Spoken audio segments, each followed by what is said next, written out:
दोस्तों, कल ही हमारे चंद्रयान 3 ने चांद के दक्षिणी ध्रुव पर सफल लैंडिंग कर एक नया इतिहास रच दिया है। इस मिशन के सफल होते ही दुनिया भर के देशों की तरफ से भारत को लेकर जो रिएक्शन आया है, आज की इस वीडियो में हम उसी रिएक्शन पर बात करने वाले हैं। पहले बात करते हैं रशिया के राष्ट्रपति व्लादिमीर पुतिन की। आप सभी के याद ही होगा, हाल ही में ही रशिया की तरफ से भी लूना 25 मिशन को लॉन्च किया गया था और रशिया का ये मिशन भी चांद के दक्षिणी ध्रुव पर ही लैंडिंग करने वाला था। लेकिन इस मिशन में कुछ टेक्निकल प्रॉब्लम आ गई थी, जिसकी वजह से रशिया का लूना 25 मिशन चांद की सतह पर जाकर क्रैश हो गया था। लेकिन इस दुखद परिस्थिति में भी रशिया के राष्ट्रपति व्लादिमीर पुतिन की तरफ से भारत को सबसे पहले ट्वीट करते हुए बधाई दी गई है। साथ में रशिया की तरफ से ये भी बोला गया है कि आज भारत ने चांद पर अपनी लैंडिंग को सफल बनाकर दुनिया भर के देशों को दिखा दिया है कि भारत किसी से कम नहीं है।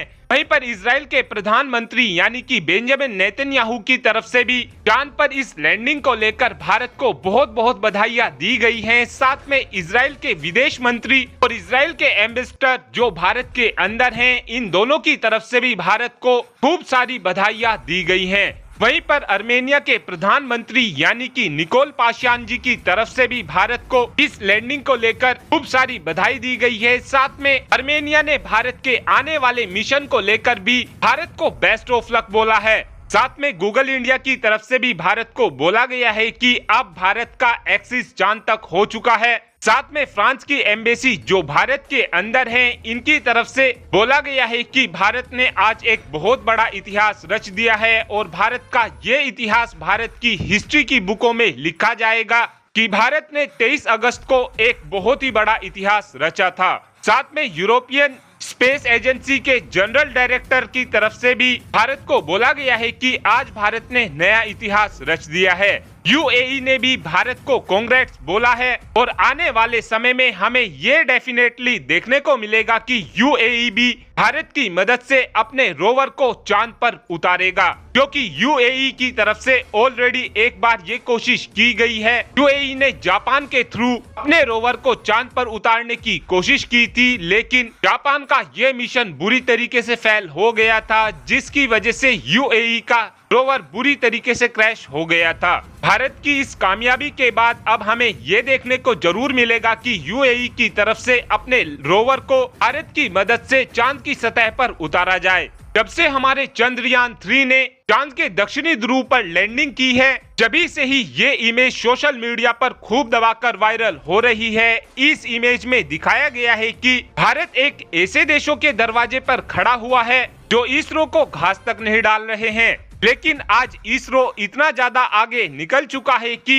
एलिट स्पेस क्लब में भी भारत की एंट्री हो चुकी है। और जो ये एलिट स्पेस क्लब के लोग ये सोचते थे कि भारत तो गाय भैंस चराने वाला देश है, आज भारत ने इन देशों को दिखा दिया है कि हम भी इतना दम रखते हैं कि आपके साथ आकर आपके बराबर में बैठेंगे। जापान के एम्बेसडर की तरफ से भी भारत को ट्वीट करते हुए इस मिशन के सफल होने की खूब सारी बधाइयां दी गई हैं। और कुछ ट्वीट्स तो ऐसे हैं जिसमें इसरो की जर्नी को भी दिखाया गया है कि कैसे इसरो ने पहली बार अपने रॉकेट को साइकिल और बैलगाड़ी की मदद से लॉन्च किया था और आज यही बैलगाड़ी वाला भारत चांद के दक्षिणी ध्रुव पर जाकर अपना झंडा गाड़ रहा है। साथ में यूरोप की स्पेस एजेंसी ने भी भारत को कांग्रेट्स बोला है। यूके की स्पेस एजेंसी ने भी भारत को कांग्रेट्स बोला है और ये वही यूके है जिसने भारत के ऊपर 300 साल तक राज किया है। और आज आप देख ही सकते हैं कि भारत कहां पर पहुंच गया है और यूके तो आज तक अपना खुद का एक रॉकेट तक नहीं बना पाया है जो इनकी सैटेलाइट को लॉन्च तक कर सके। तो चांद पर तो यूके के जाने की बात आप अभी बिल्कुल ही छोड़ दीजिए। हालांकि यूके ने एक बार रॉकेट बनाने की कोशिश की थी, लेकिन यूके का ये मिशन बुरी तरीके से फेल साबित हुआ था और आने वाले 10 सालों के बाद भी यूके एक इतना पावरफुल रॉकेट बनाने में सक्षम नहीं हो पाएगा जो अपनी सैटेलाइट तक को लॉन्च कर सके। और यही देश भारत को भूखों नंगों का देश बताते हैं। अब आप खुद ही सोच सकते हैं कि ये देश आज कहां पर हैं और हम कहां पहुंच चुके हैं। ऑस्ट्रेलिया की तरफ से भी इस खुशी के मौके पर भारत को कांग्रेचुलेशन बोला गया है। साथ में सिंगापुर ने भी भारत को कांग्रेट्स बोला है। अफगानिस्तान की तरफ से भी भारत को कांग्रेट्स बोला गया है। यूएस एम्बेसी की तरफ से भी भारत को बधाई संदेश भेजा गया है। लेकिन जो मुझे सबसे ज्यादा बेस्ट ट्वीट लगा है वो एलन मस्क का है, क्योंकि एलन मस्क की तरफ से बोला गया है कि हमारे यहाँ पर जो स्पेस को लेकर इंटरस्टेलर मूवी रिलीज हुई थी, इसकी कॉस्ट 165 मिलियन डॉलर थी। वहीं पर भारत ने मात्र 75 मिलियन डॉलर में अपने चंद्रयान 3 मिशन को सक्सेसफुल बना दिया है।